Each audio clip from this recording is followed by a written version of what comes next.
नमस्कार दोस्तों। आज एक बेटी के ऊपर दर्द भरा गाना गाने जा रहा हूँ। आप लोग को अच्छा लगे तो शेयर, लाइक, सब्सक्राइब करें। बेटी पढ़ावा सभे, बेटी बचावा हो। बेटी पढ़ावा सभे, बेटी बचावा हो।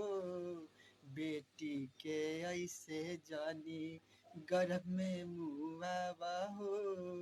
बेटी के ऐसे जानी गर्भ में मुआवा हो। बेटी के ऐसे जानी। बेटिए त रहली एगो झांसी के रानी। बेटिए त रहली एगो झांसी के रानी। जे कर लिखल बा इतिहास में कहानी। गावतानी गीतिया पर ध्यान लगावा हो।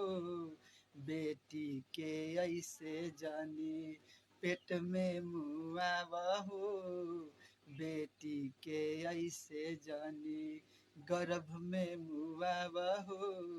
बेटी के ऐसे जानी। अच्छा लगे तो लाइक कर दे बाबू, इनके लिए भी।